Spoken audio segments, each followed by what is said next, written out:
Impro Theater and the cast and crew of this online performance would like to take this time to honor the indigenous peoples of the ancestral and unceded homelands we each inhabit, and to consider the legacy of colonization and its far-reaching effects.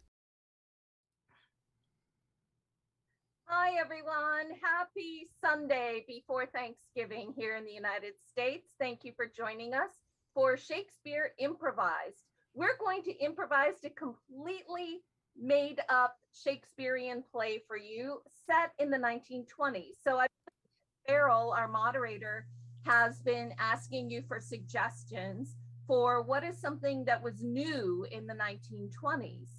And I'll look to see your suggestions coming in. And Farrell, I don't know if you can copy and paste some of them into our chat, because I cannot see your chat, or if you can read some out loud. Oh, I see them. Electrification of factories, women's suffrage, Babe Ruth. Oh, Babe Ruth setting home run records. Great. Electric razor and the jukebox. Here you go. Okay, thank you. I'm gonna do women's suffrage. We haven't dug into that juicy bit yet. So women's suffrage is our suggestion. Welcome to Shakespeare Improvised. In the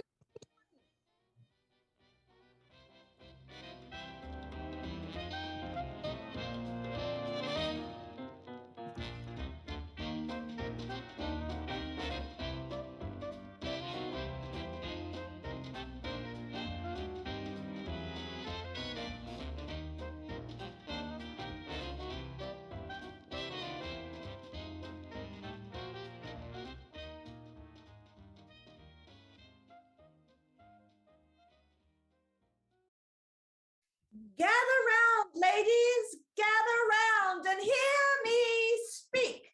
For I talk to you of changing times. That's right, changing times. Gather round, ladies, let me see. Oh, thank you. Thank you. We no longer just serve at home, but would have our voices heard, so that all may know our will. While I be married and do clean and cook and care for my spouse, I would have my voice heard in the world, and let our politicians know my thought and my will. Does that not agree? I can't not hear you. Speak up, for I would hear thy voice as much as I would have the politicians hear thy voices. Aye, we need to vote. I hear thee. I agree, sister, yet it is difficult to stand so strong in the face of such adversity for so many years. Put steel in thy spine, or bone from thy corset, for it will hold thee up, and I will walk with thee. My name be Clementine, and I do declare that I will run for office. Art thou with me? Here for Clementine. Yay, Clementine. I vote for Clementine.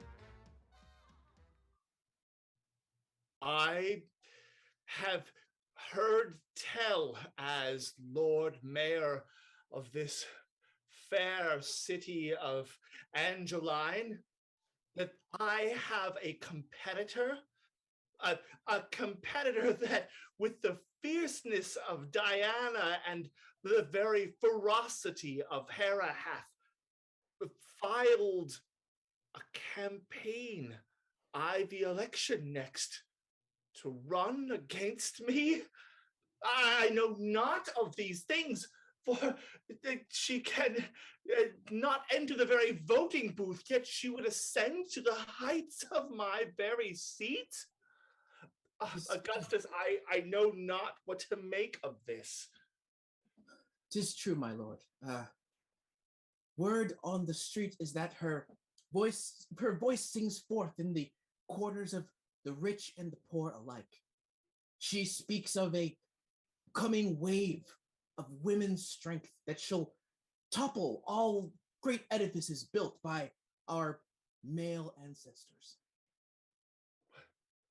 Should not women's strength be confined to the things that they are strong of? For can a man match a woman's strength, the kitchen, or in childbirth?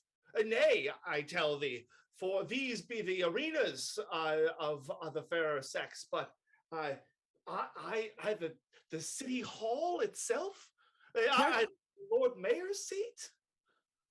Careful, Lord. I detect in thy voice doubt, as though one trembles at the edge of a cliff, facing certain doom. Be certain, thou art standing on such a cliff, even now. Clementine knows no fear, and she will pull down all that we have built, all that you have built. Your ruin lies in her voice, my lord.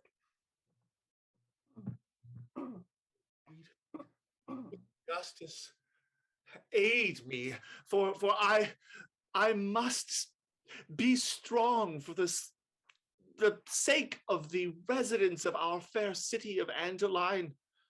They need a Lord Mayor that be but strong and steadfast, resolute and commanding, and steeped in the very tradition of our ancestors.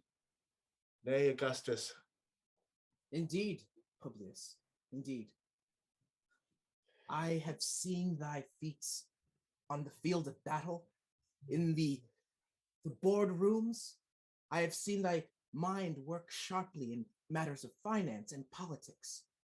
Thou art a lion that takes what he wants and leaves the rest for the scavengers.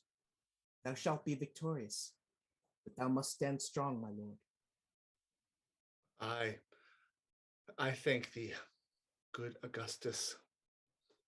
For a lion I shall stand, as Publius, Lord Mayor of Angeline. I live to serve, my lord.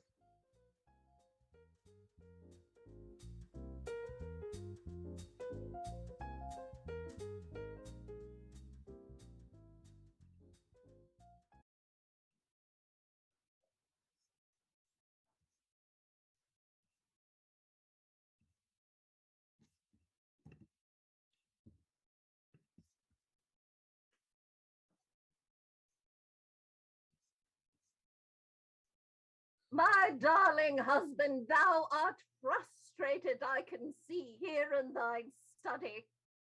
What troubles thee, my dear? What weighs heavy upon thy brow? A senator of these United States. I think it's un-American, these suffrage women. What do you think, my dear? Tell me, we've been married many years. Have I been such a bad husband? Oh, nay, nay, my dear husband, for thou, Lucius, have been a pillar of the community. Hast raised our son Publius to be a leader of men and women. And therefore, I feel that you and I have played our roles to the finish. And we may exult at any time with great confidence that our son Publius will continue to rise in his stature and his import in the community. Yeah, I am proud of that boy, Publius. Pooby, we used to call him when he was a baby. Do you remember that? Little tyke. He was even political then. I knew he'd be something big in the city of Angeline. But tell me about us. Have I failed you as a husband? That is what I want to know. Is why these women marching in the streets because they're all unhappy in marriages? Marriage, which is the sacred covenant of God. Dear husband, thou hast been. Was that new jazz? I hate that sound. It's just the Victrola. We allow the servants to listen to the Victrola, for it helps their cleaning to move with haste. My dear husband, to answer thine question, thou hast been the most wonderful godlike of husbands. Thou hast given me a gentle bed of roses to lay my weary head upon all these many years, a safety net, a fortress, that I may live the comfortable life. These women, my dear, hath not husbands like thee. I tell thee what, I shall go to one of these teas, for there is a tea being held this very day of women. Perhaps it is nothing more than a sewing circle, my honey love. Fret not. Be careful, oh my love, be careful. I do not want thou affected with that infection in the air, these women marching in the streets. Come back to me whole and your sweet self. I shall wear my femininity and maintain my feminine role as though it were a suit of armor, impenetrable by new ideals. Well, I'll have the Dusselberg take you to the meeting anytime you want. Oh, I appreciate that, my love. I shall go out to the lawn and wait upon Edward, our chauffeur, with the Dusselberg. Yeah. My darling, fret thee not. Yeah. It hurts my soul to think that as an American senator of all this country, there are these women scurrying around in trousers and bicycles. I do not like it so much. I do not like it at all. I wish Publius would tell me what his wife is going to do if he marries. I can know what you're going to teach her, and I know what I can teach him. So have a nice meeting, and I'll see you after. I want a report. Thank you, my darling. Bye.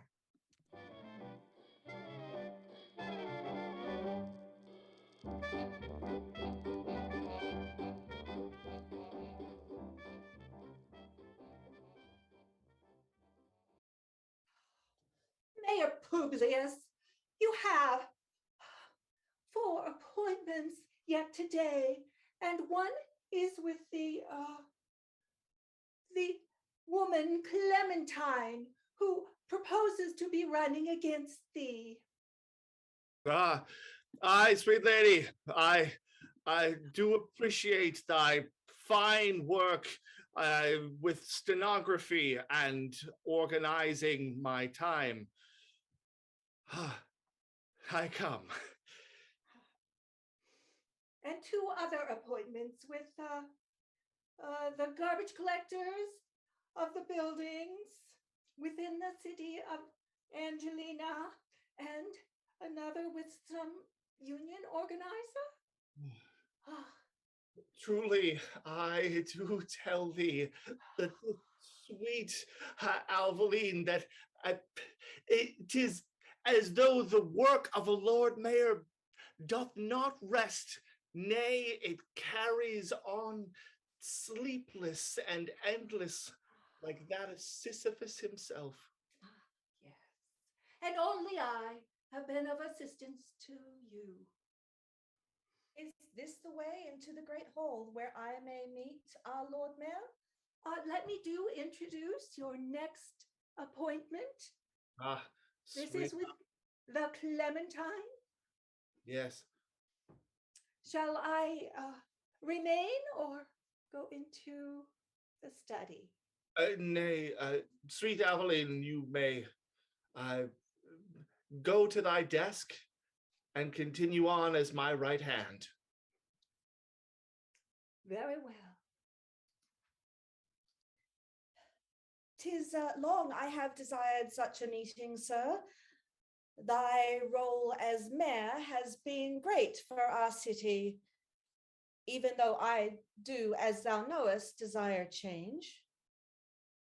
Aye, and I would come to thee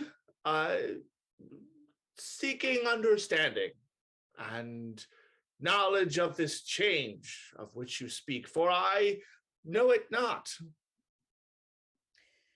Thou dost know that women now have the right to vote, but ne'er have taken it up. Ah, I believe thou speakest of the rights of persons, that as citizens thou sayest that that women have the right to vote, though they hold it not in the official sense. My lord mayor, I speak as though all women be persons as equal to their husbands, as all of us are created in God's image, are we not? Oh, but aye, sweet lady, for truly thou art created from the very angels themselves, and grace our fair city of Angeline thusly. Thou speaks with wit and charm, sir. I see how thou did rise to the office of Lord Mayor. I would, it is my wont, if I be so bold, and yea, I am bold, much like Athena, I would lead my army of women to the Capitol steps itself and bang on the doors such that we may be heard. For we, as citizens of this fair nation and persons equal in stature as yourself, should be heard. Should we not?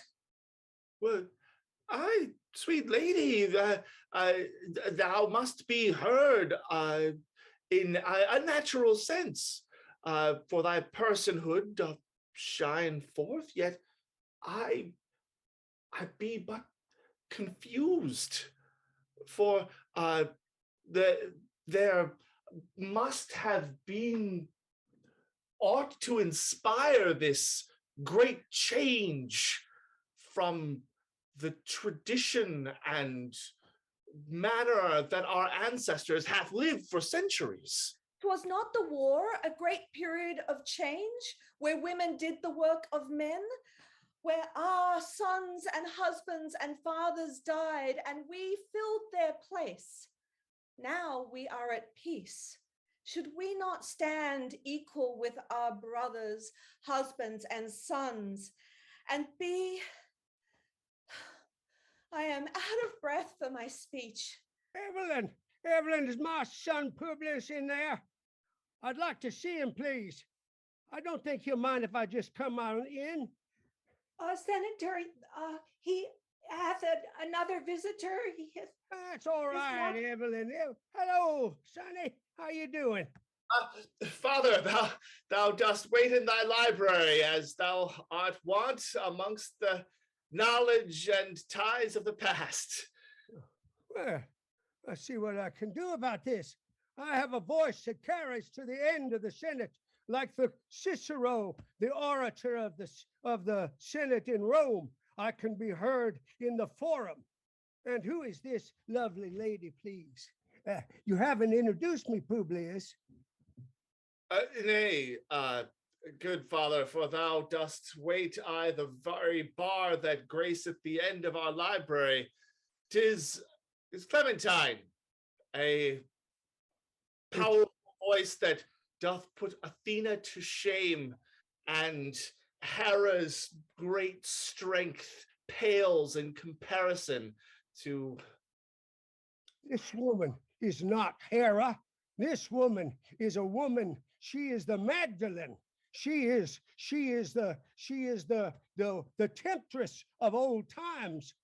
What are you doing here, my lady? Why are you here? Hath thou no shame whatsoever? And you, sir, are a Judas Iscariot. Do you have 50 pieces of silver? Or Senator 60? Clooney, there is no need to yell at me.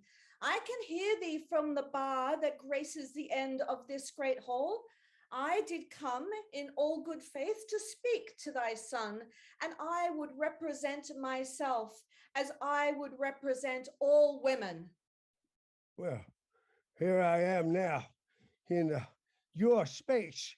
And let me tell you, son, I do not think you can talk to this woman. Your mother actually went to a meeting today. I let her do it. It was my pleasure to do so. She is, after all, my consort and my Juno to my godliness. Mayor, Mayor, I Mayor Publius, it is my great, great grief that other people have joined this meeting and I have failed my own position. Ah, it is such a grief to me, Mayor Publius, but we have now many folks who have entered this room without my gatekeeper quality in place. Nay, 'tis as Lord Mayor that I do speak, for I would send thee all hence from here, lest thou intrude on my counsel with Clementine. Well, I'll go, but I'll tell you that I'll be seeing you at home. And as for you, my doxy lady, come not into my house. Do not cross my threshold. So long. Very good, sir. As you wish. My father cares for me not. I care not for my father. Sweet lady, I do feel the winds of change that thy breath doth speak.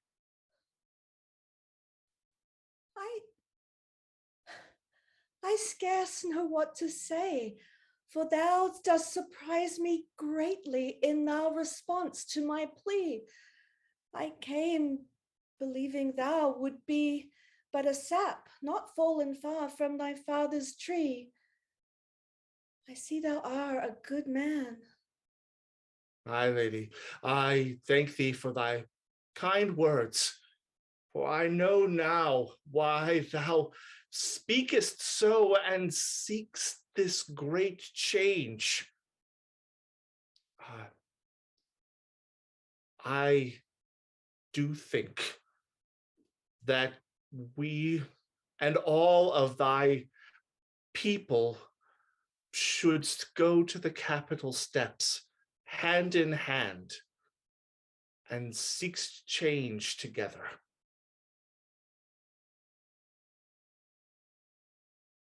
For should our campaign not be fair and honest? This is ne'er what I expected to hear within these hallowed halls. For the Clooney family have been for such a long time the opposers of women's right to vote, let alone a woman to stand in office. I am struck dumb with his response.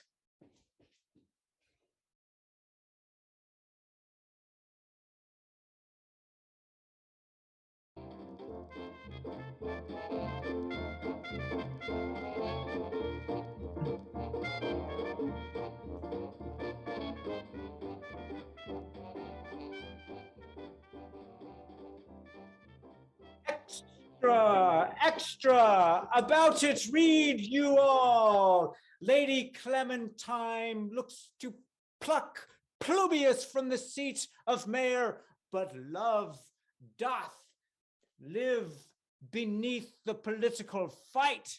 Stay tuned for the race for mayor.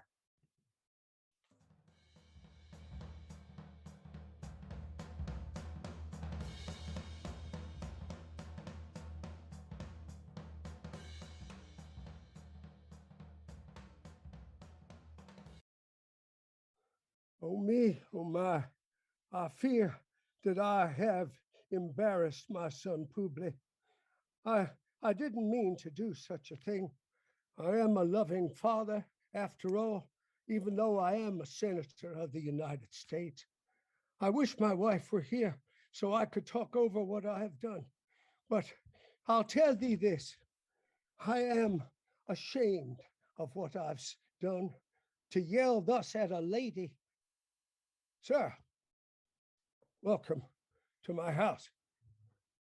Forgive me, Senator, for my intrusion. Thou art welcome, Augustus. What sayest thou? It was not my wish to intrude upon thy private thoughts, Senator. Thou, the matters of thy mind are grave, I know. I am, sir. You are a young man and you know my son well. You overheard my outburst, I'm sure. If not, I'm sure you heard about it. Do you think he will ever forgive me? You pause. In truth, I have no love for politics. These idle words thrown about by fat cats. It matters not to me whether that person who holds my wage is male or female. What matters is power and who holds it. And now is a time of conflict. Today, the matter will be decided. Senator, I do know your son well. And I worry for his health. He is a romantic. He sees beauty in the world and follows it, like a child, first unleashed into a garden, distracted by colors and sounds. He chooses rashly. He does not know his actions. You, Senator, are wise.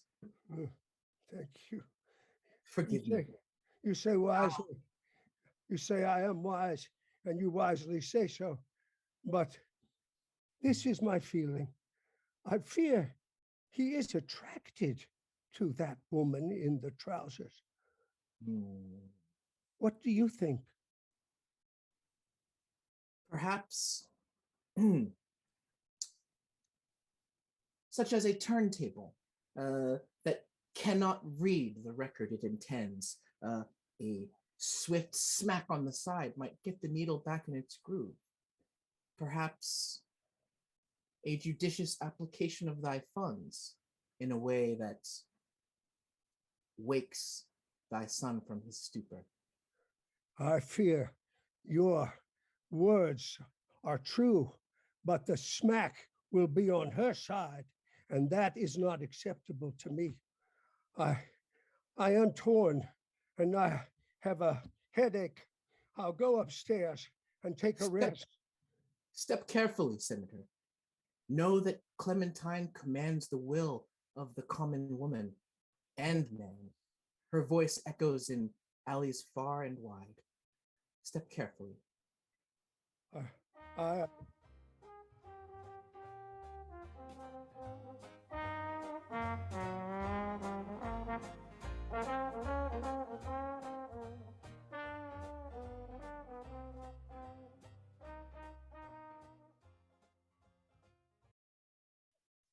Oh my, this is a certain kind of merriment I had not anticipated, with such a gathering of ladies in a secret place to have secret conversations about female power. I must introduce myself to some of these ladies before Clementine doth speak. Good day, fair madam. Good day. Good day. Hast thou come to hear Clementine speak? I have heard much of her. Why, yea, I have heard to come and hear Clementine speak. Thou art Senator Clooney's wife, art thou not? You have certainly hit the center of the archer's target, my dear. I am Mrs. Edith Clooney, wife to Senator Clooney. But don't let that scare you, darling, for I have been found to be the connection, the salve that soothes relationships between those and my husband. I am a buffering moat between the people and my loved one. I have heard that thou husband does roar like a lion. He doth bellow, as it were, like an elephant. All can hear him. His tongue is indeed as harsh as the lash, and stings as well too. Aye, there is sting and venom in that tongue, though pay it no mind. For truly, what is most important is power, and power doth lie where the money lies. Therefore, search thee out the trail of coin, and own the purse, and thou shalt be impervious to any sort of slings and arrows of words and volume. Thou speakest wisely, madam. Dost thou have independent wealth that thou might bestow upon a worthy cause? Oh, honey, yes. For my family is an ancient family, and we didst come up in both oil and railroads, though that is new of money. My family hath been around. We came upon the Mayflower and did survive many a harsh decade. Pay no mind to my husband. Tell me of thy cause here, for my husband is like a road bulldozed through the woods, and I, or women in general, are more like forces of nature that can wash the road back out or flood it to a different bend. Tell me thy mind. I doth hold with Clementine's plan that all may be equal under the eyes of God as we were made so, such that women may speak their mind and with their vote select who may rule them. 'Tis not so strange, madam, I see the surprise on thy face. Well, my dear woman, the concept of a woman having the ability to have equal power is not new to me. Though we have many a fortress before us to have to beat down to find our position once again. For lo, there have been high priestesses and queens of yore who didst rule kingdoms successfully. Somehow, somewhere, the man got in charge again and did put us down as though we were serfs and chattel to be owned and tossed about. How dost thou propose to break down such fortress? I have deceived thee, madam, as these people know. I am Clementine. And I would have known thy mind, and thus by this deception led thee down the path to hear thy thoughts in true before thou didst know who thou spokest to. Honey, I find myself once again like the bear in the woods, often the largest and the loudest and the most powerful being in the room. Therefore, I can walk and talk and lie about wherever I do please. Thou art intriguing. I do find thee brave and beautiful and bold and crafty, and I admire that in thee. Thou family is so full of surprises, madam. I did meet thy son, and he was near what I did expect, and now to meet and speak with thee and see the same. There is depth to thee, and I had not seen it. I saw the river is but shallow. Oh, but we are overheard. Oh. They are gone. Oh, well, fair lady, before we become raided or kicked out of this speakeasy place, where did thou come from, and how didst thou get to this position of leader of women? My parentage is not wealthy as thine. My father, an academic, and he did have me read many books, the history of many worlds. We did travel for a time before the war, and I did experience much and saw other cultures that were not like ours. Cultures that were led by women, cultures that were equitable. I would that we were such, and so my campaign is thus: that we should share in equal measure leadership of our community, and ne'er be serfs to our husbands. I might be nailing the last nail in my own coffin, dear lady, when I say this, that I shall contribute to thy cause, and I shall help thee in any way that I may, for I do firmly believe upon it. Madam, I hear the police knock upon the door. Let us escape and tell me more. Come to my car.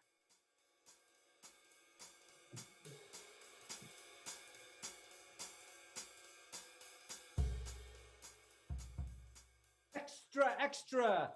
Do read all about this. There is chaos with the Cloonies, and creative Clementine hath campaigned with the secret society of sisters, and Plubius, why his heart hath taken over his mind. Read all about it.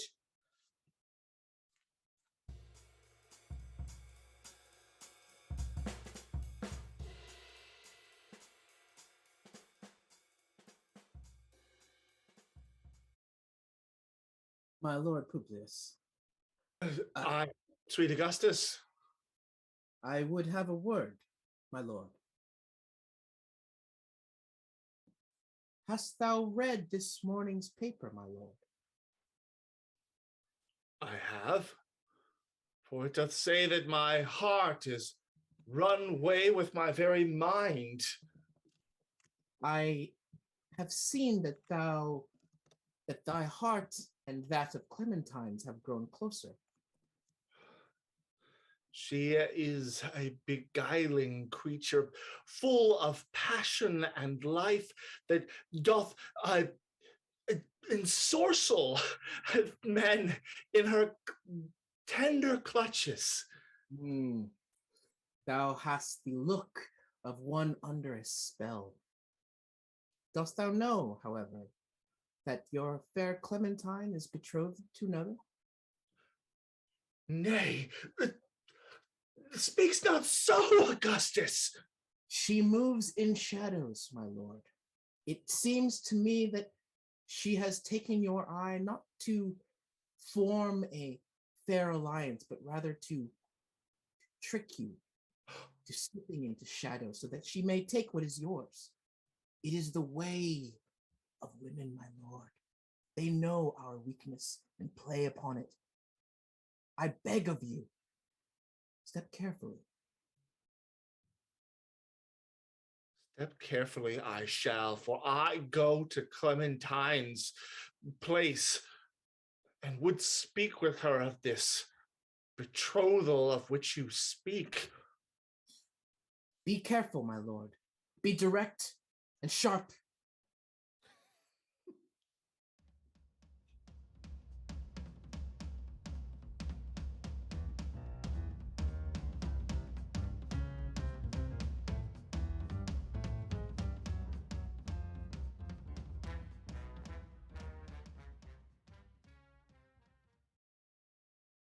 Publius, it is good that you did come to visit me, for I have longed to hear thy voice.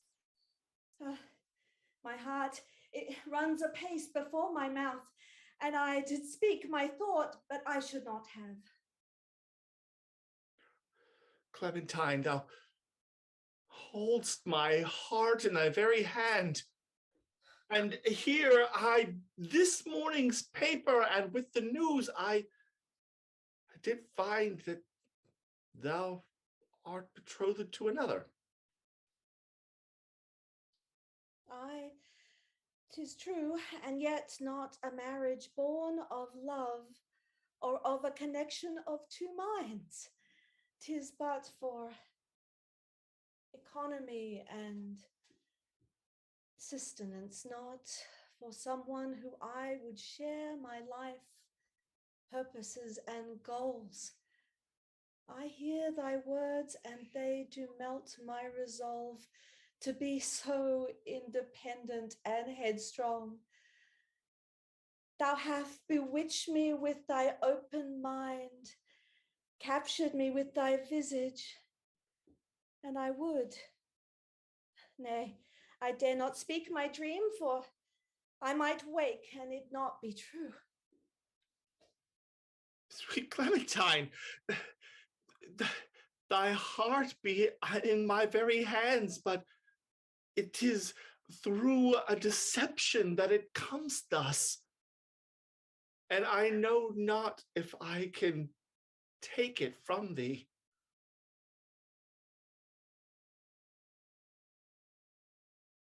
What would thou to show my truth and honesty of my good heart? Tell me, plebeius, and let me bear whatever errand thou dost request. And with Athena's strength, but Mercury's speed, I shall do it for thee. Cast aside thy husband by the Capitol steps. My betrothed. Your Nay, my betrothed.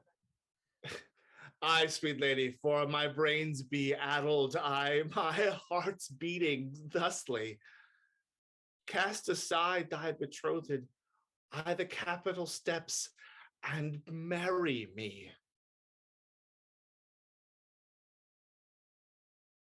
In one moment I shall both be free and yet entangled to one that I do love. I dare not. My words do run apace, and I can speak not. Thou knowest what thou must do.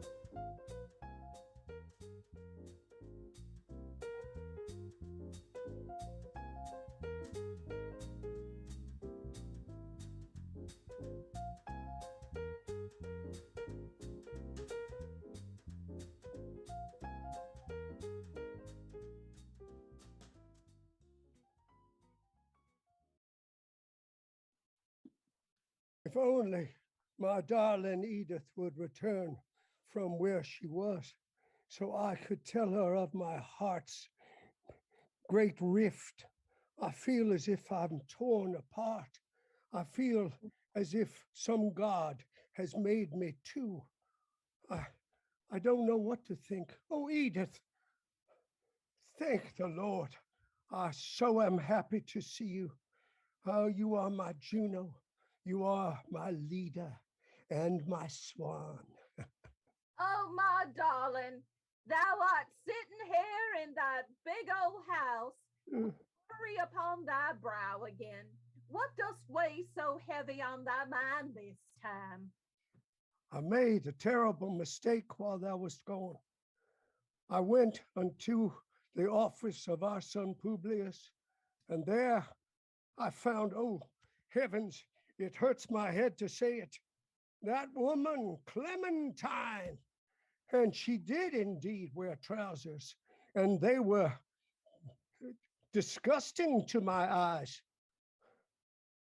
And Publius, I fear, is under her enchantment. What to do, my dear? Tell me, you have always given me counsel wise. A dear wife thou art, and listen and give succor to one's husband. Please help me. My husband is like a big baby that has been left by the stream in the woods, left to his own devices. He is incompetent as yon baby. I shall step in.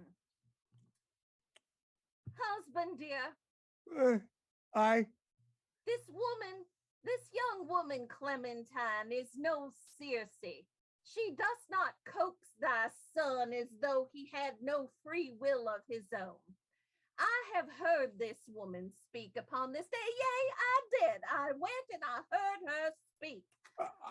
She is bright of mind and pure of heart, a finer friend our son could not have, better than his assistants in his mayoral office that do lurk and plot here and there, over and yon. Think I not see them, I do. thinkst thou the papers will be kind to such a friendship, dear? I fear my career is on the line as well as his. We shall suffer the slings of arrows for a time, my dear, but as ever, we shall survive this war too. I can handle the papers. I can go over and talk to Benny at the Times and make sure that he doth bury any kind of disfavor to our family. Oh, If thou shouldst open thine heart to this Clementine. If thou couldst thus accomplish this, I suppose I would at least meet the woman under different circumstance. She is not unattractive, I must say, and might produce some good grandkids. I'd love them much. I just want to take some of our fine furnishings and beat thee over the head with them. When wilt thou see a young woman for her own self, her own mind, that she is not Adam's rib? She is not just an appendage. Dost thou think that all I have ever been in thine life is a bauble upon thine arm? Is that what thou truly think of me? No, my dear. I do not think so. I think you are the woman behind my throne. And I think you have always given me advice that's smarter than my own brain does. But we cannot publicize this. I am not the woman behind thine throne. I am thine throne, and thou dost sit upon me, and yet I hold thee up. Off to the Capitol steps we shall go, and we shall hear the campaign debate and see how the vote doth go. All right, my dear.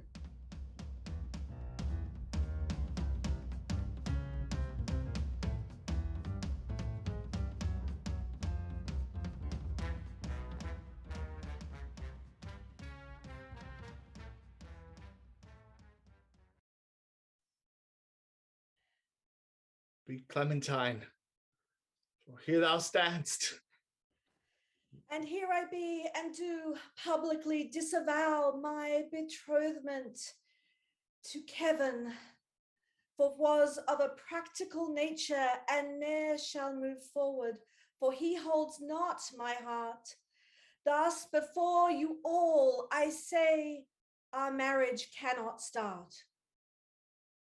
Oh, sweet Clementine, then, being free of the bonds that Kevin hath held thee, I say, take my hand, and with this sweet hand in mine, be but bound with a new troth and holy bonds of matrimony thus.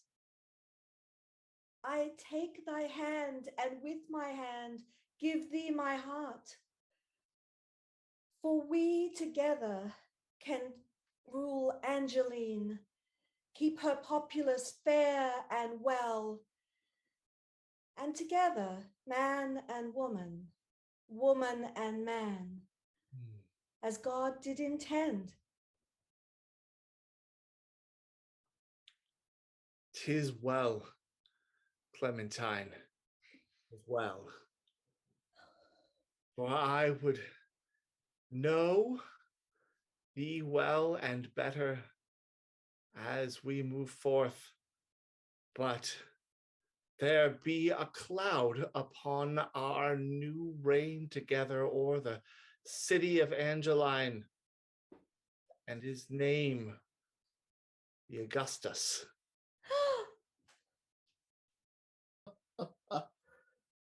Dost thou call my name, Lord? And how have I failed thee, my lord? Thou plots and schemest, like the very rats eye the walls, scratching and listening and dropping little drops of poison eye the ear of any who would listen. Nay, such a foul creature hath no place in our fair city. A foul creature, my lord? My crime is only to recognize the want that lies in the heart of every human being, the want for glory and power. This election is nigh, and we shall see who rules truly. But you have no need of my counsel? Very well. I shall look abroad for new opportunities. I shall go to ground and wait. But make no mistake, my lord. I am not vanquished.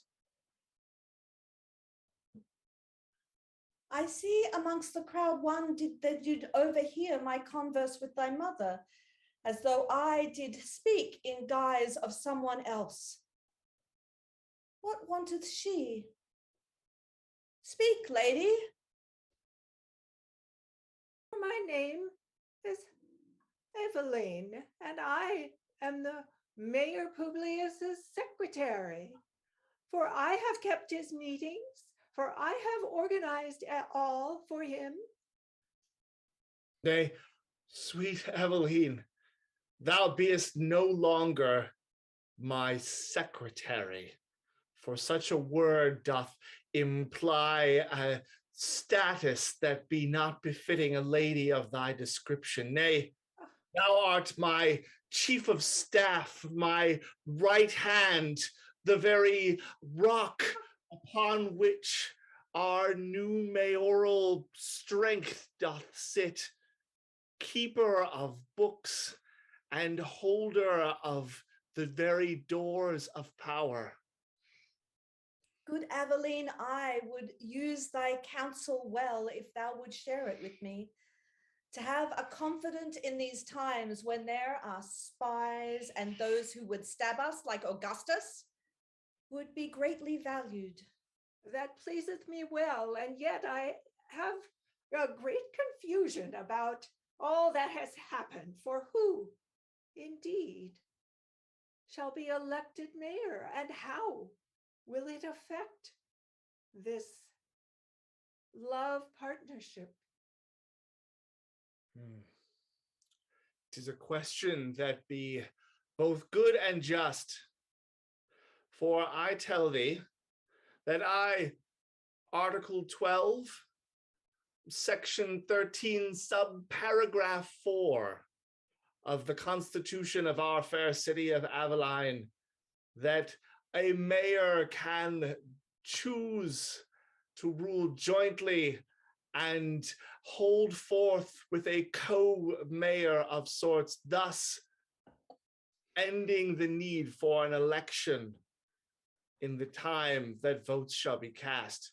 Nay, it be not that women have not the vote, but rather that their say is both heard and given the very weight that it doth deserve. My would-be husband, thou dost please me well with these kind words.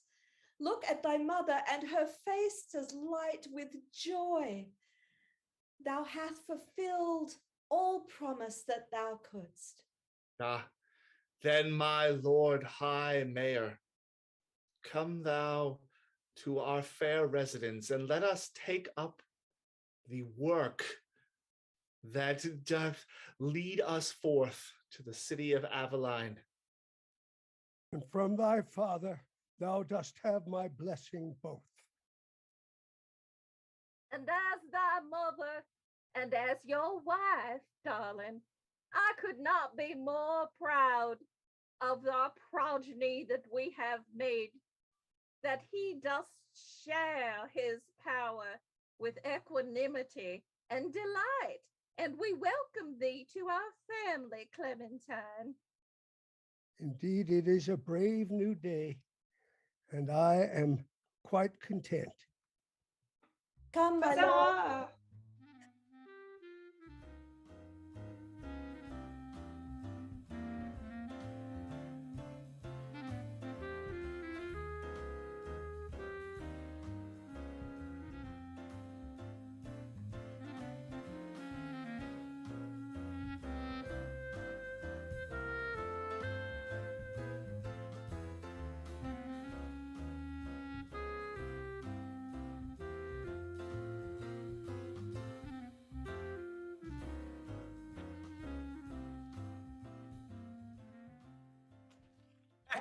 Extra, read about this thou must. Why, love lives illustrious in the able town of Abilene, where political palpitations do pound in the chests of Publius and Clementine, and Crungy and cranky Clooney doth calm his nerves to his fine partner Edith, as the women take power and the town of Aberdeen celebrates a dual mayorship, not one but two, with hearts that now beat together. And with this well-read article, I do say celebration is in order in able Aberdeen.